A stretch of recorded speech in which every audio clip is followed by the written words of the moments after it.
Thank you so much for joining us today, Sadhguru. I think the audience is very interested in what you have to say. I guess to start, they define inclusive consciousness. I'd love to hear your thoughts on… They did not define it. They did not. Okay. Well, I was just going to ask you what's missing. So you can start. With all due respect, they spoke about intent, right intent.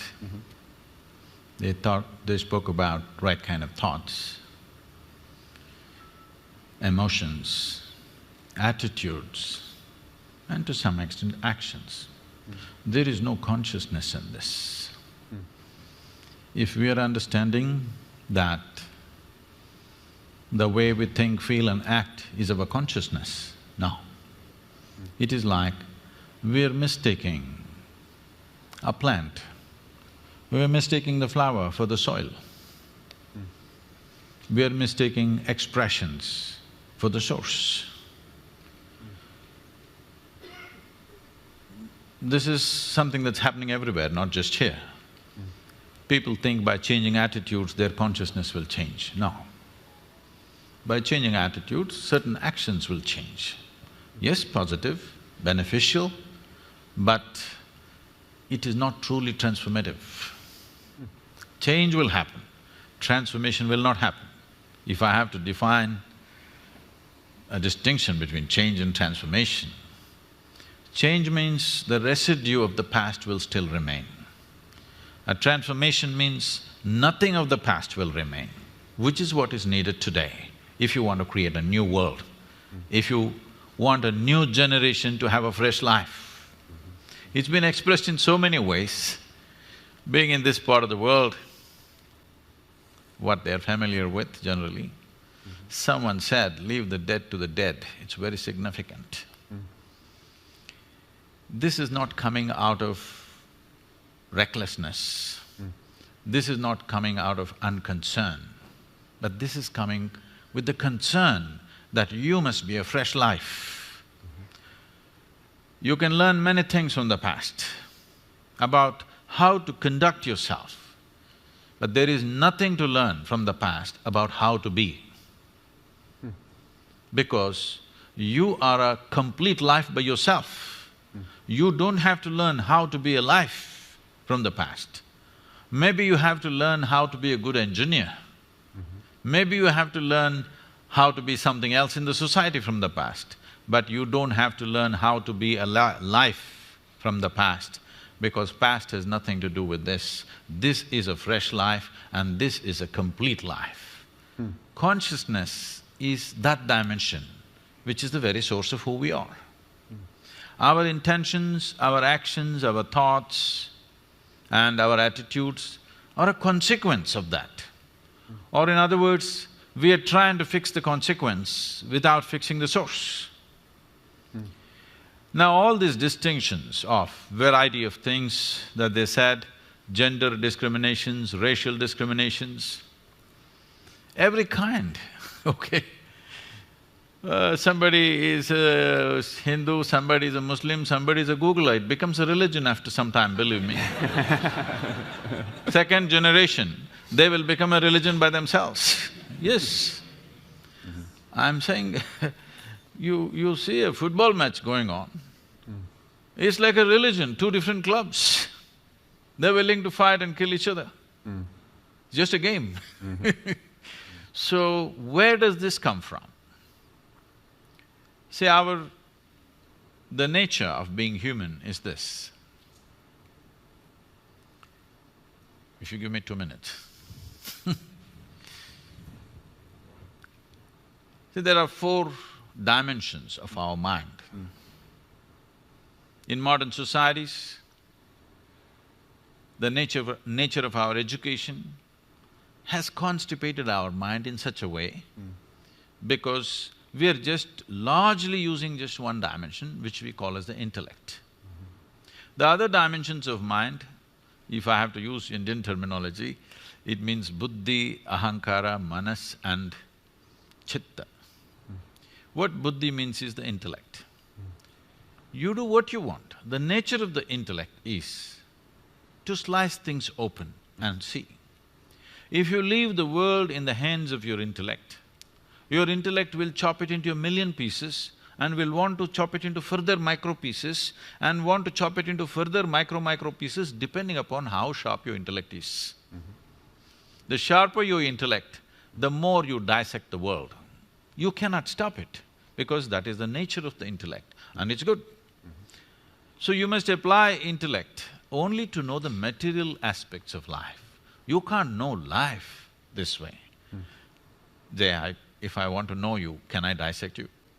But if I want to know… if a doctor wants to know some aspect of you materially, what's wrong with you, he will take a biopsy and in a way, he opens it up and looks at it. It's okay on that level. But I can't know you as a person by dissecting you. I can't know you as a life by dissecting you. I can know a part of your body, maybe. Similarly, I can know parts of the world to make use of it, but I can't know life as such. So intellect has been over-eulogized. In the last 150 years, this is a European impact on the rest of the world, where we think our thought is supreme. Someone went to the extent of saying, I think so I exist or whatever. I want to ask all of you a simple question. Tell me, is it because we exist we may think? Or is it because we think we exist? Which way is it? Hello? Because we exist, we may think. Because people are in such a state of mental diarrhea all the time, non-stop it's going on, they think it's more of an existence than existence. But my head is all the time empty unless I want to think about something. So I know thought is not necessary, I can just live here without the thought. When I want, I will think, otherwise I'll keep quiet. Just like my hand, if I want, I use it, otherwise I keep it here. Similarly, you must be able to do this with your mind. Just because you lost control over your mind and you think it's everything because it's entering into every aspect of your life where it has no business. Thought has been over-eulogized by people. And the very nature of the thought is such that if you think, it must be logical. It cannot be any other way. Well, what somebody is thinking may look illogical to you, but they have found their own logic. The most extreme person that you have met, within himself or herself, they have their own logic, isn't it so? They are not speaking illogically as far as they are concerned. They have found their own kind of logic. Logic means it needs two. Logic means it needs division. Now, with logically you're trying to arrive at inclusive consciousness, it's not going to happen. Because you're using a knife to stitch, this is not going to work. If you use a knife to cut, it's efficient. You use a knife to stitch things together, you'll only tear it up further.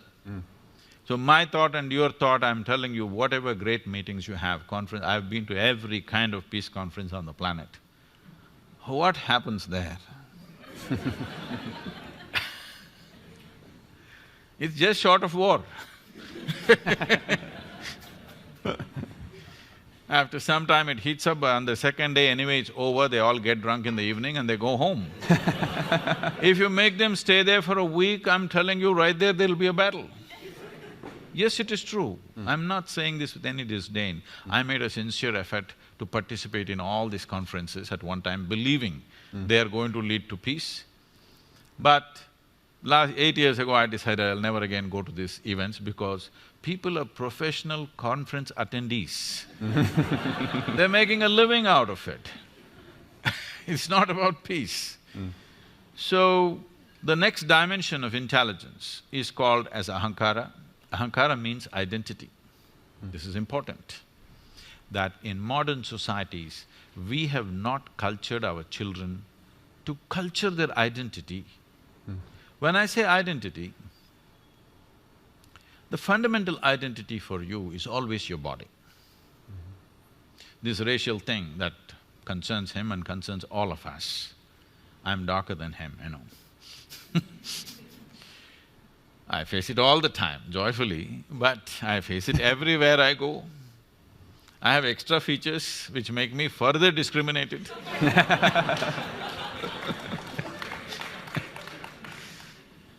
But our first identity is with the body. When we identified with the body, the color of the skin also becomes part of it. Why do we identify with the body? Because our experience is limited to this. If you say me, you mean this, isn't it? Because your experience of life is limited to this, naturally you're identified with this and this is you and this is how you look. Somebody looks so different, whether in gender or because of race or because of maybe just fashion. Who knows what makes them different? But suddenly, this is me, that's you, it's established. But we sit here in this hall, whatever the color of our skin, whatever our religion, whatever our gender, we are inhaling and exhaling the same air. But we have no issue. Body has no problem. But the identity has a problem. You're identified with something. We have not cultured our children right from an early age that your identity should be universal. This is something in India, traditionally, before you start education for a child, there's something called as Vidyarambham, where the first chant that they must do is that my identification with the entire cosmos. Without this, you should not give education to a child, that is the understanding. Because education is seen as an empowerment. You should not empower a person who has limited identifications. Because it doesn't matter whether it's of individual nature or of family or of community or race, religion, nation, it doesn't matter. Once you have limited identity, you will cause disharmony, you will cause cruel things, thinking you're doing the right thing. I know the debate, the source of… the debate always goes to ISIS and things like this. I want you to understand this. These people, looking at their actions, you may be sitting here, I know I'm getting into a minefield. Sitting here, all of us think these are horrible people. But you must understand this, they believe they are doing the greatest thing that a human being can do. They're working for God. There can be no better employer. Not Google, God. Who you've never prayed to. Huh? That's my problem. But I'm saying, you should have seen this, you know, I'm sure you guys can Google anything. You must see, there is a press meet that the Afghan Taliban is conducting with the international media just before United States invaded Afghanistan. All these young guys with long beards and big turbans, they're all sitting like this and they're asking questions. Just then they had, bombed that Buddha statue and they made this thing that girls should not go to school and many other things. So these kind of questions are coming. Whatever you ask them, they say, in our book, in our holy book, our prophet, our God said this, we're just doing that. I was just watching these guys, I had tears in my eyes. These are wonderful guys. These are guys who are willing to die for what they believe in. But they've been screwed up by the scriptures. Yes, these are wonderful people who are willing to die for what they think is right, all right? A man who's willing to die for what he thinks is right is a great man, but look at the consequence. Simply because of limited identity. So this ahankara, this identity is what wields the intellect. If you hold the right identity, from an early age, if it's brought into us that your identity is with the entire cosmos, because nothing happens here without everything's involvement in you. We are sitting on this round planet which is spinning and moving at a great speed in the middle of nowhere. You don't know where it begins, where it ends, this thing. And look at us sitting here and talking. How many forces in the existence are keeping you and me in place on this chair? So there is no way we can exist without the involvement of all this. But talking about this intellectually is not going to help, because if you try to understand intellectually, you're using a knife, further you will divide. So there is another dimension of intelligence within you which can make you come to an experience of this. The next dimension of intelligence is called as manas. Manas means it's a huge silo of memory. There are 8 types of memory in this. I'll just name them, I'll not go into this. These 8 types of memory are referred to as elemental memory, atomic memory, evolutionary memory, karmic memory, sensory memory, and in the karmic memory there are 2 types. One is called sanchita and prarabdha. There is a bank of memory which determines the very shape and size of your body. There's another one which is right now in play. So 2 dimensions of karmic memory. Inarticulate memory, that there is memory but you can never articulate, but it's finding expression. When you see a chair, you know this is where you should sit, not there. You didn't think about it because there is a memory in you that this is where you must sit. When you see a glass, you know this is how you must hold. This is not simple. Without this knowledge, you cannot do this. There is an enormous memory which allows you to do almost everything automatically because an inarticulate memory is constantly in action. And there is articulate memory which is very minuscule part of your memory. The next dimension of intelligence is most important, this is called as chitta. This is an intelligence without an iota of memory in it, unsullied by memory. See, memory means a boundary. You guys are always dealing with information. Today you're in technology. I think memory does not mean what's here, memory means all over the place. Memory is a boundary. What I know is always a boundary. What I do not know is a limitless possibility, isn't it? We have misunderstood the power of ignorance. Our knowledge is always bound within boundaries. Our ignorance is boundless. So always in the yogic system, we identified with our ignorance, never with our knowledge. This is something we must do in a technology company, because that's where the possibility is. That is where the new terrain is, in your ignorance, not in your knowledge. So, chitta is unsullied by memory, it's just pure intelligence. Right now, if you eat an apple, it turns into a human being. You cannot do it with your brains. Even your brains were created by what you eat, isn't it? There is an intelligence here which is capable of transforming anything to this, because it is making use of the memory in the manas and making this happen. But the most important dimension of your intelligence is chitta. In today's education systems, in today's social conditions, there is no effort to dip into deeper dimensions of our intelligence. We're just too enamored with our own intellect and now using this knife to stitch everything.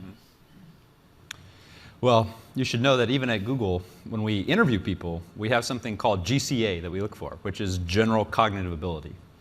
I suppose that would fall into that intellect dimension. Most of us weren't raised where we were told from an early age to identify with the cosmos. So is there any hope for us, or are we lost? See, identifying with the cosmos is just another thought. As a thought, it doesn't do much, it makes people little airy-brained and they'll start acting funny. You become new agey, you know, I love the cosmos. It's very easy to love the cosmos because it's not here with you. You got to love somebody next to you, there's lots of problems. See, this wanting to set up boundaries, the instinct of wanting to set up boundaries is so deep. You see a dog peeing all over the place, not because he has some urinary problem. He's building a kingdom. You know? It's a pea kingdom, but it's a kingdom, all right? He's building a kingdom. Every human being also doing the same thing, because there are 2 dimensions of your intelligence. One is designed to create self-preservation. One aspect of your intelligence is designed for self-preservation, which is your intellect. The chitta, that dimension of the intelligence is designed to make you expand. Once you have come as a human being, this is your issue fundamentally. Whoever you are, whatever you are right now in your life, you want to be something more. If that something more happens, you want to be something more. If that something more happens, you want to be something more. I'm sure you guys want to set up Google Maps for Mars. Yes, if that happens for the entire universe, if it's possible. Because this is the nature of being human. There is one dimension which always wants to expand, another dimension which always wants to build walls. You build a wall, you feel safe, after 2 days you understand the walls of self-preservation are also the walls of self-imprisonment. You want to break it? You break it and you put a new wall there and you think this is great, this is freedom. After some time you feel that's not it and you want to expand it. These two dimensions are not opposing each other, they are not diametrically opposite to each other. They are complementary. There is only one thing about you which needs preservation, that's your physicality. This body must be preserved, because if you break it, you can't fix it. Everything else in you right now, suppose I take out all your thoughts, all your emotions, all your ideas, all your philosophies, all your belief systems and thrash them right here, break them into pieces. You can come up with fresh thoughts, fresh emotions, fresh belief systems, fresh philosophies, just like that. So all those must be every day put into the… what do you call them? The shredder. You must have a pulverizer, because shredder means they'll go again, pick it up and fix it. You must have a pulverizer for yourself before you go to bed. Today's ideas, today's thoughts, today's belief systems, today's experiences, you must leave the dead to the dead. Let me challenge that, because I thought something that Pavni said was very interesting. And she said almost the wound becomes the healer, or sometimes you hear the wounded become the healer. So you can take some of that. Can't you not transform some of those things that have been difficult and use that energy, use your intellect to do something for good? So the experience of life can cause two things. All this is nice when small things happen. When really major things happen to you, the wounds are so big for people, they don't heal in a lifetime, many of them, okay? So the choice is just this, the experience of life, whatever happens to us, you can either make it into a wound or into wisdom. You can either become wise or you can become wounded. If you become wise, you will become a solution. If you become wounded, you will also become one more problem. It's a choice we have.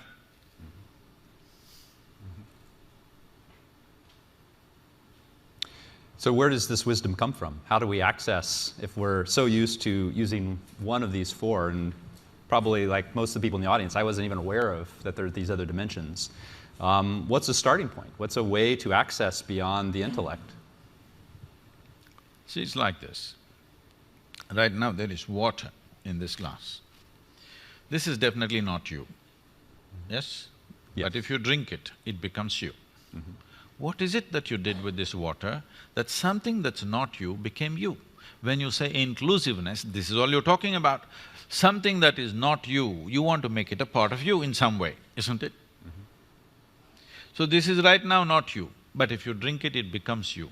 So what is it that happened technically for you is just this. Right now, I'm asking you, you take your right hand, all of you, take your right hand and touch your left hand. Is that you? Hello? Touch the chair on which you're sitting. Is that you? How do you know this? What is the basis of this? How do you know this is me and this is not me? Here there are sensations, here there are no sensations. Or in other words, what you are saying is, whatever is in the boundaries of my sensation is me, whatever is outside the boundaries of my sensation is not me, isn't it? Right now this is not me, if I drink it and include it into the boundaries of my sensation, this becomes me, isn't it?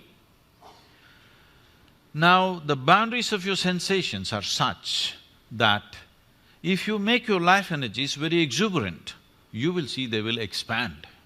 If it happened to you, suppose, it should have happened to many of you, there was a moment in your life when you felt so joyful, tears came to you. Did it happen to you? You were so joyful or loving, tears came to you.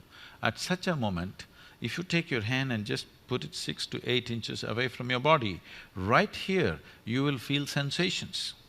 If such things did not happen to you, I can do something horrible to you so that you experience something.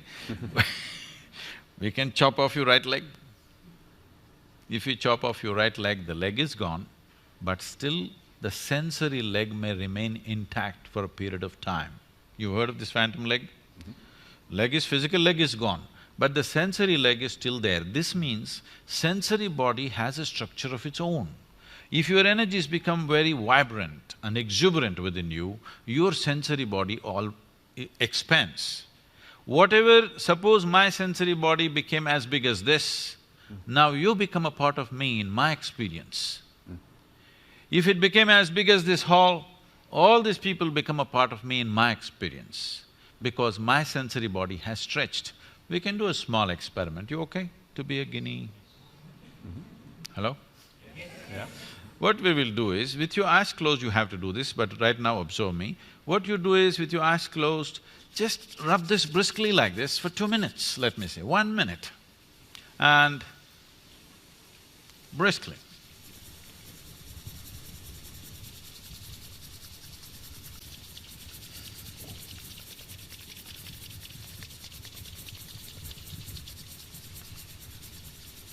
Okay, keep your eyes closed and just hold your palms 3 to 4 inches away from each other with your eyes closed.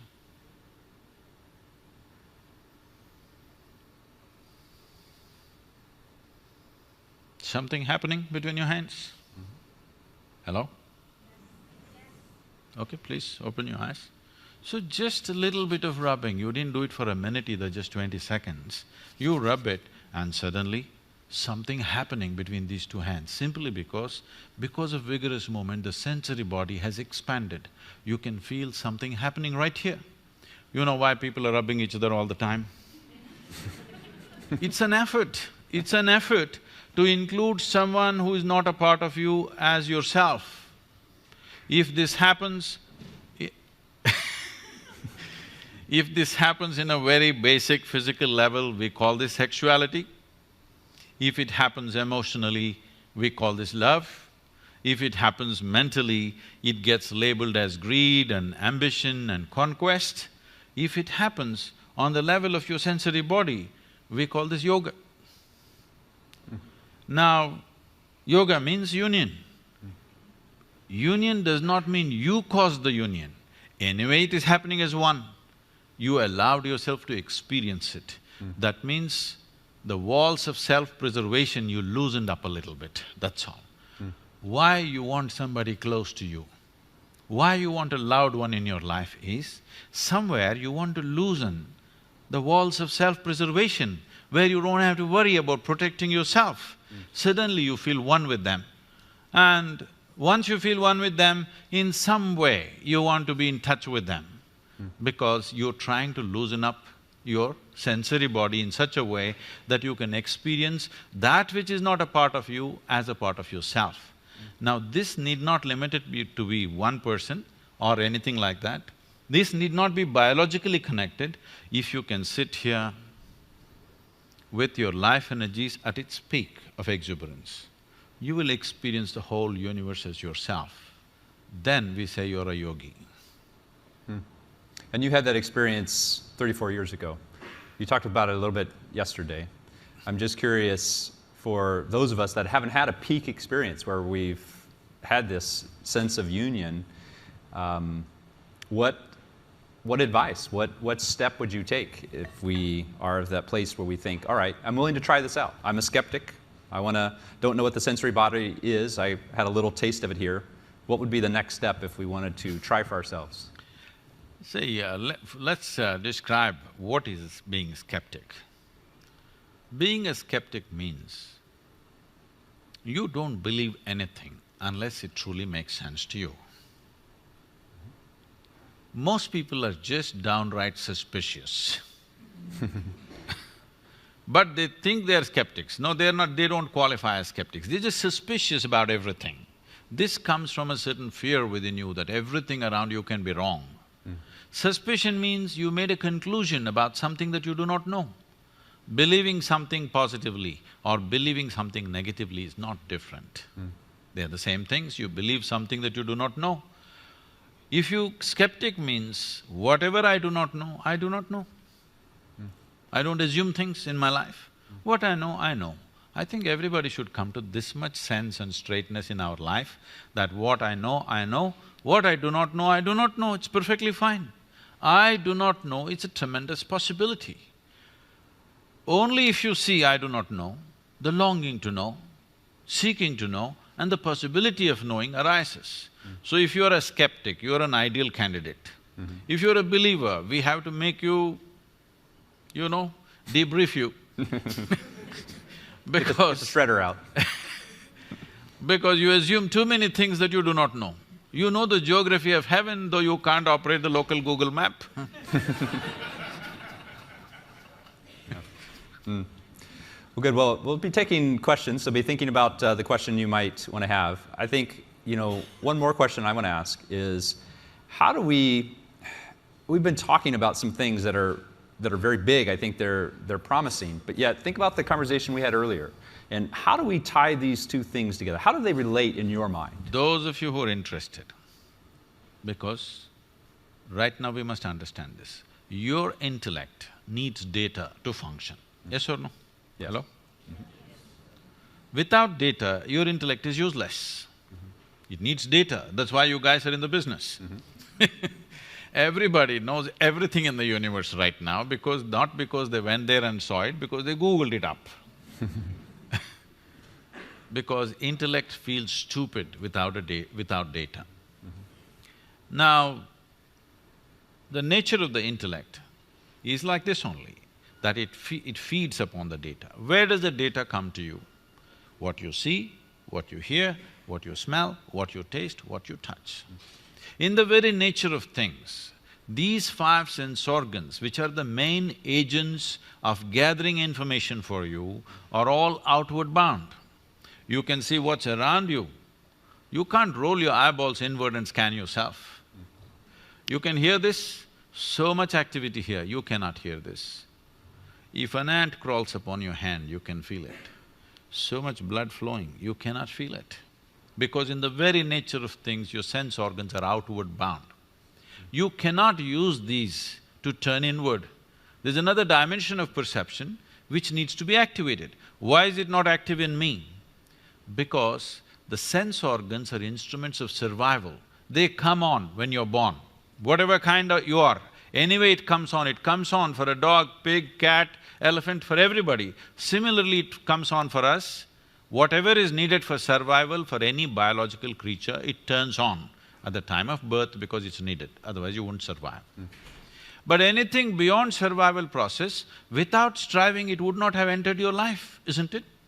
Anything that you know, from an alphabet to whatever else you know… I'm sorry, I'm not talking about your brand, I'm talking about the real alphabet. Anything that you know, from reading to writing to using a computer or singing a song or whatever, you know these things with certain striving. I want you to remember, when you're 3–4 years of age, that damn A, how complicated it was. As if it was not enough, there were 2 versions of it which freaked the hell out of you. Today you can write with your eyes closed. But still, there are adults in the world who did not strive in that direction. Even today you ask them to write, they will struggle, yes or no? Without striving, anything beyond survival would not enter your life and will not enter your life. So turning inward is not a survival process. So there are 2 fundamental dimensions within you: instinct of self-preservation, longing to expand limitlessly. Both are true for a human being. This is essentially a human problem on the planet. No other creature wants to expand limitlessly. They're only thinking of survival. Their stomach full, life settled. For you, stomach empty, only 1 problem, stomach full, 100 problems. Yes, all your trouble begins after after stomach gets full, isn't it? Because this is longing to expand limitlessly. In the evolutionary process, we can say this: for every other creature, nature has drawn 2 lines within which they live and die. They're quite fine. But once you become human, there is only a bottom line, there is no top line. So what humanity is suffering and confused about is not their bondage, they're suffering their freedom. What do you do with them? Wow. All right, well, I'm gonna invite anyone… All these identities Yeah. of religion, race, caste, creed, nationality is they're trying to set their own bondage. Because no bondage has been given to you by nature. You're trying to set your own bondage so that you feel secure somehow. And so that's part of the motivation Yes. that's driving… All The these… attack. all these identities, being identified with the color of your skin, with whatever nonsense you believe in, and nationality, just a cloth, a flag, people will stand there and tears will come to them, isn't it? Just look at that. It really amazes me. And it's… on one level it's beautiful, on another level it's super ugly, that you get identified with all these kind of things. People can get identified with a symbol, with a word, with just about anything, all right? So you're trying to create some artificial boundary of your own. Once you create this boundary and you have another boundary, I have my boundary, when they meet, we clash.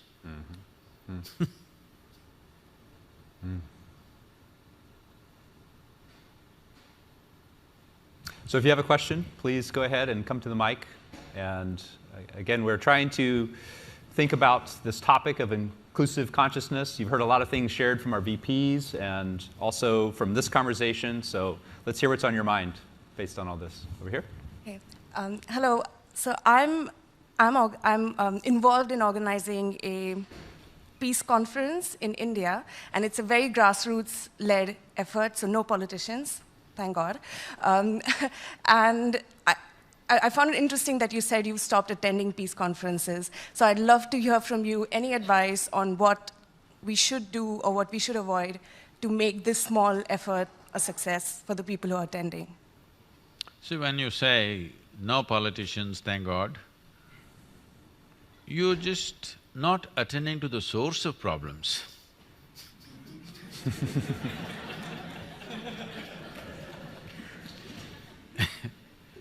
Politicians are not another breed of people. A democratic society means tomorrow you may become the president of this nation. That's what it means, yes? If you're willing to stick your neck out, you may become the president of this country or a prime minister of another country.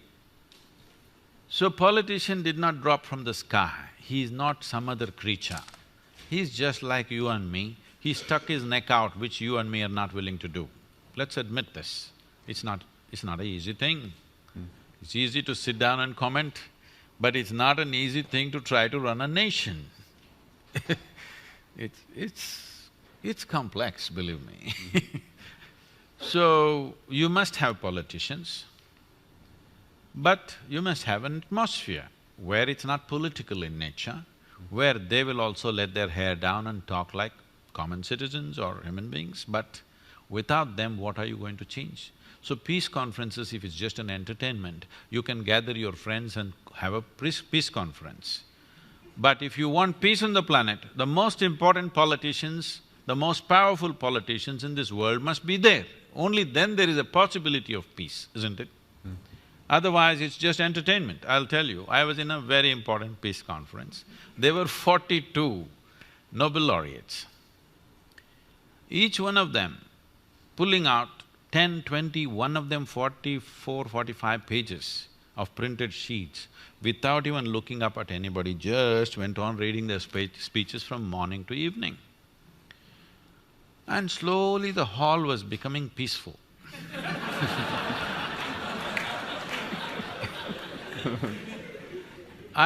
In one afternoon, the second day afternoon, I'm sitting right here in the front row and I look around, literally everybody has fallen asleep except the security man who's standing there and me, the idiot, who is sitting up there and believing there's going to be world peace because of this conference and sitting up there alert, listening to every word. Then I looked around, everybody's become very peaceful. They've been having late-night parties and they're all very peaceful. Then when my turn to speak came, I said, see, I've heard so much peace since yesterday. I want to ask you, can all of you or any of you put your hand on your heart and say, you are genuinely peaceful in your life. They were straight enough. They said, no, we are not peaceful. I said, if you cannot make your mind peaceful, how the hell are you going to make the world peaceful? What's happening in the world is just a larger manifestation of the nonsense that's happening in our heads, isn't it? If you and me were truly peaceful human beings, do we have to worry about you and me fighting someday? Hello? Whatever the issues, we'll sit down and handle it, right? Because there is violence in us, now we have to have a boundary. Here there's a barricade. Just in case I get violent or you get violent.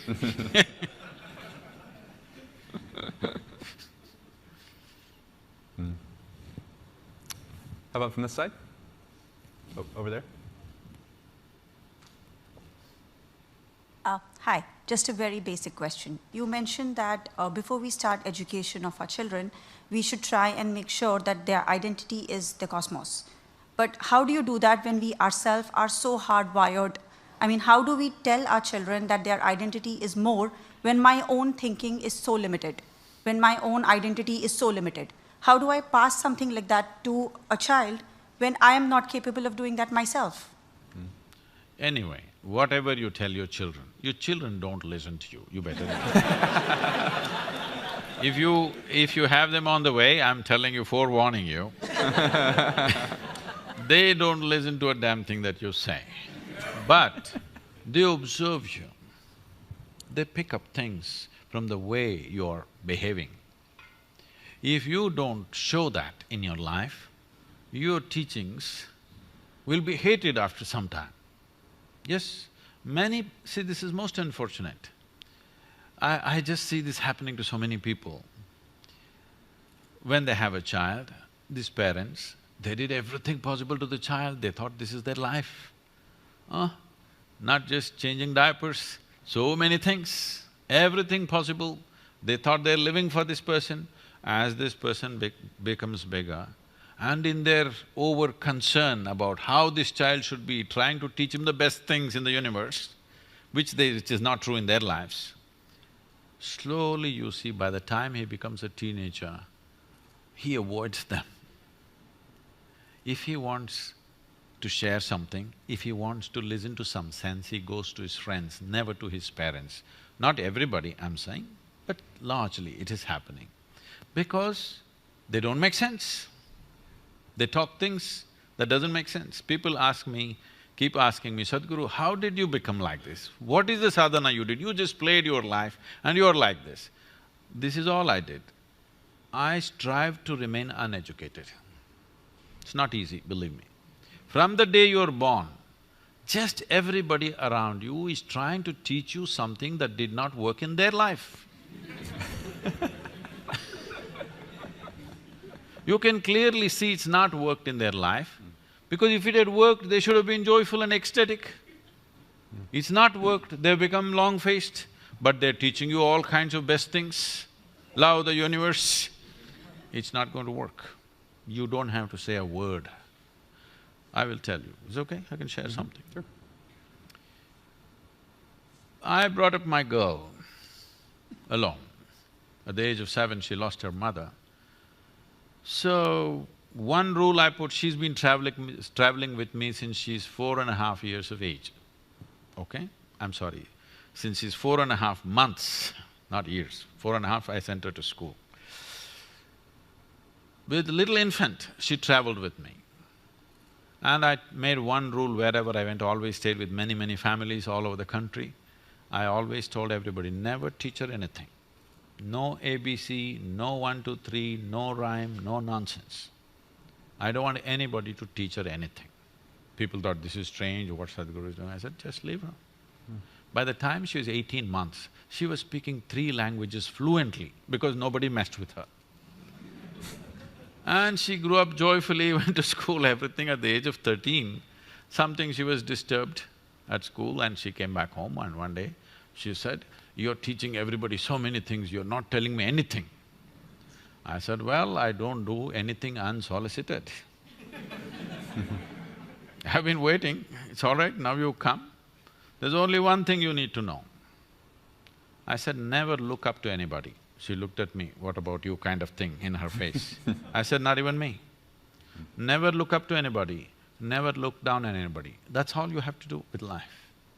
Never look up to anything or anybody, never look down on anything or anybody. Suddenly, you will see life just the way it is. Right now, something is high, something is low, something is God, something is devil, something is virtue, something is sin.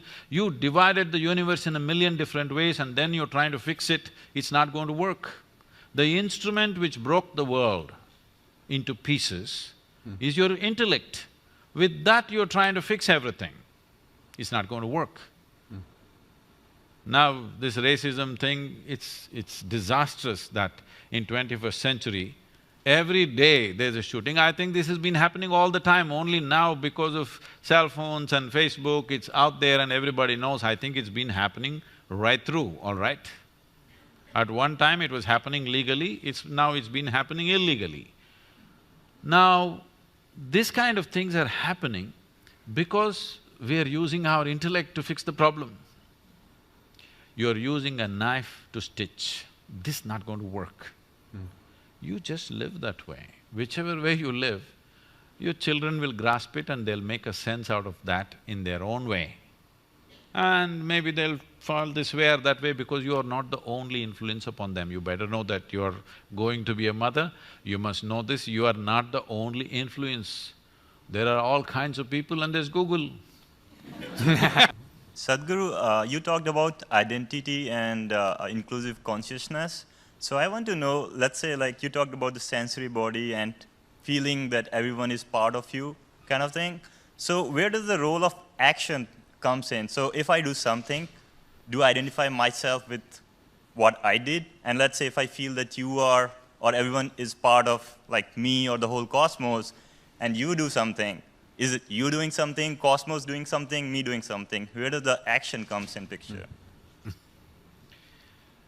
See, this is the beauty of our existence. In this existence, in this cosmos, we are not even a speck of dust, that small we are. But still, creation has given us an individuality, an individual nature, that we can experience these things. But countless number of people who lived on this planet before you and me came, where are they? They're all topsoil. They've become part of the earth, isn't it? So, if you get it from me today, you can transform your life, that really everything is a part of you and you are a part of everything, not as a thought, but experientially. If you can experience everything around you as you experience the 5, 10 fingers of your hands, then you will see life becomes tremendously beautiful. Otherwise, anyway, one day you'll get it from the maggots, but it'll be a bit too late lesson, but everybody will get it one day, isn't it? Hello? When people bury us, we're going to get the point that we are part of the earth. Right now, if we get it, we can live sensibly. So, this must come from an experience. If you come from a thought, again you're thinking, how is inclusiveness and individuality existing at the same time? That is the beauty of this existence. It is the filth which has become the flower, isn't it? Yes or no? It is the filth which has become the flower. If in your mind, filth is different, flower is different, but in existence, filth and flower are same. They're not different, just different ways of existing. For your nose, filth doesn't feel good. But if you were a pig, you would like the filth. Nothing wrong with that, because it's the same thing. It's the same thing or no? Hello? It's the same thing, isn't it? It is just that in our mind, with our intellect, we are breaking everything. This breaking is only a psychological reality. This is not existentially true. See, we started a huge movement called Project Green Hands, I think something little bit was there in this. This happened like this. When I saw that entire southern India was turning into desert very rapidly, rivers were drying up, groundwater went from like 150 feet to almost 1,500 feet, and palm trees, the crowns were falling off. We thought we must do something. Then I did this to them. One day I called I went to a small village and called for people, about 5,000 people turned up. So I made them, it's around 11 o'clock in the morning, the weather is not like this in southern India, it's hot summer sun. I made them sit there. Close by, there were about 5 rain trees, 3 of them really large ones. You seen rain trees? Some of them can be as large as an acre, its shade. So 3 of them are really large ones, 2 of them were medium-sized ones. Very attractive, I would love to be under those trees, but I made them sit here in hot sun. And I went on talking, stretching the talk, telling them stories, telling them jokes. They were all very enthusiastic in the beginning, slowly. If you're walking around, you won't feel the sun. If you just sit under the sun, it just really gets you. About 1.25, 1.5 hours, they were really going away, they were thinking, what's wrong with this Sadhguru? He's just frying us in the sun. Then I said, come, and I took them under the tree. Everybody suddenly you know what is a tree. Otherwise, you were thinking how to make furniture out of this. Now suddenly you know what's a tree. I made them sit down there and breathe. It's a certain spiritual process that I set up a process for them where I told them, what you exhale, trees are inhaling. What they exhale, you are inhaling. Once they experienced it, now you can't stop them from planting trees. They planted over 28 million trees and you can't stop them. They changed the entire culture.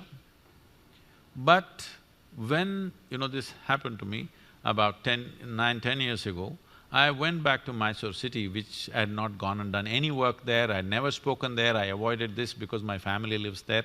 I wanted to be anonymous in that town, not recognized. But because of Google and stuff, I got recognized everywhere. So when I went there, they insisted I must do something, I called for a program. All kinds of people turned up. My kindergarten school friends, teachers, my college teachers, school teachers, everybody. When I spoke and all this happened, then my English teacher came up to me from school and she said, now I understand why you wouldn't let me teach Robert Frost. I said, ma'am, why would I not let you teach Frost? I like Frost. I have some poetry in his own voice. I said, I like Frost, why would I not let you teach? Don't you remember you didn't let me teach Frost? Then I remembered, one day she came up and we were always studying English poems and English literature. Suddenly she introduced this American poet and said, this Robert Frost is a great guy, and she started off the poem. Woods are lovely, dark and deep. I said, stop. I said, a man who calls a tree a wood, I'm not going to have anything to do with this guy. She said, no, Robert Frost is a great… I don't care who the hell he is. He calls tree a wood. I'm not going to listen to that guy, I didn't let her teach. We chose Longfellow instead of Frost because I didn't let her teach Frost that year. So, I'm saying if you call a tree a wood, it's a commodity.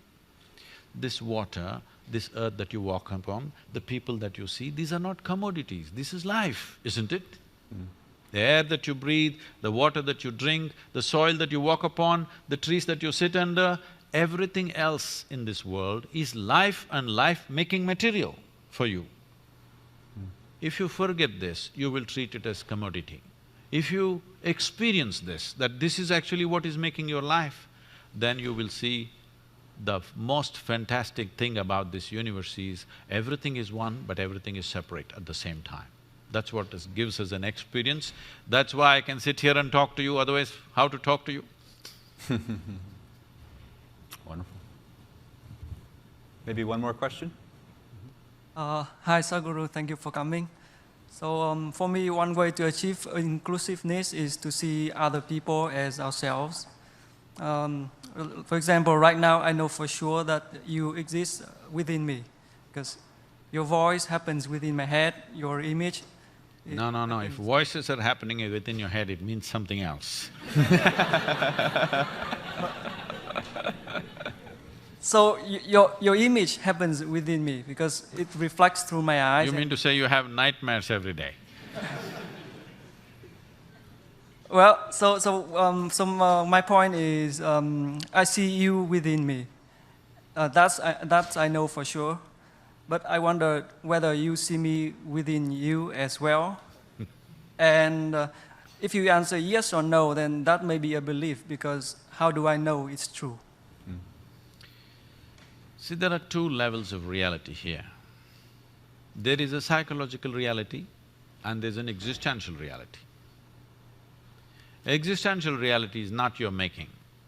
Psychological reality is entirely your making, but a large part of it is unconsciously made, so you believe it is real. Whatever is true in your psychological reality may have some social relevance, but has no existential relevance.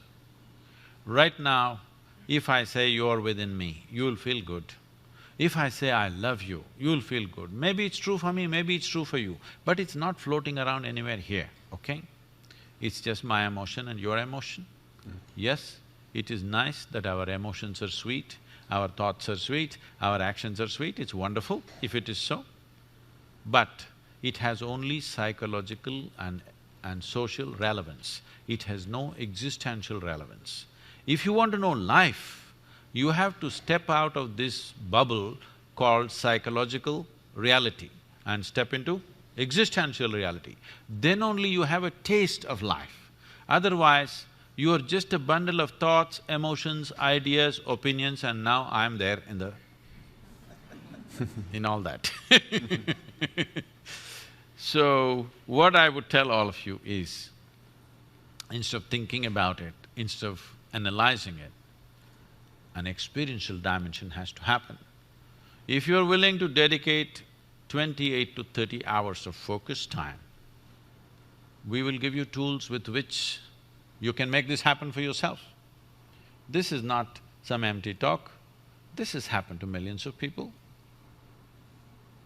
This has worked. And I must tell you, first 21 years of my work, as a rule, I never appeared in the media. Of course, I didn't have a website. Never put up one poster or banner or even a brochure. Only by word of mouth, millions of people came. Obviously, it must have worked for them to bring their family and friends. And now I'm not promising any miracle. I'm not taking you to heaven. I'm telling you the source of all your problems is you, not somebody else. I'm saying it's hard talk. It is not some miraculous promise of going to heaven, some la-la land is there and everything will be fine for you. No.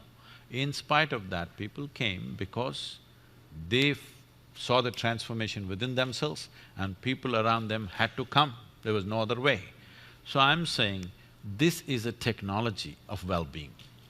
We are handling our external well-being in a scientific way through many means of technology.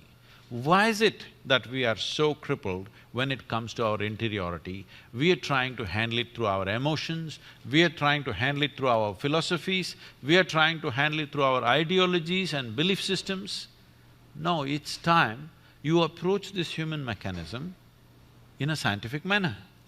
How to make this into a full-fledged possibility? See, every life in this world is only trying to become a full-fledged life. Whether it's a worm or an insect or a bird or an animal or a tree, all they're striving for is to become full-fledged.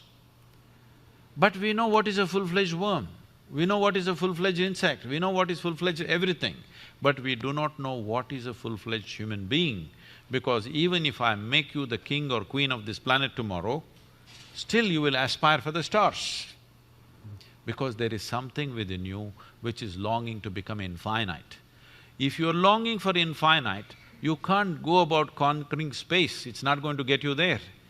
The finiteness to you has come to you only because your identification with your physicality, because the nature of physicality is a defined boundary. Without a defined boundary, there is no physical nature. But is it true that this physical body you slowly accumulated? Is it true? Or were you born like this? You accumulated this? What you accumulate can be yours, it can never ever be you. Or in other words, you are living your life without experiencing the life that you are even for a moment. Your entire involvement is with your physiology and psychology. Each time it changes, that you experience the life that you are. This life that you are doesn't come with boundaries. It's only the body. It is boundaries and you must stick to the boundaries. It's very important, don't expand it too much. Thank you very much. Thank you so much, Sadhguru. Thank you.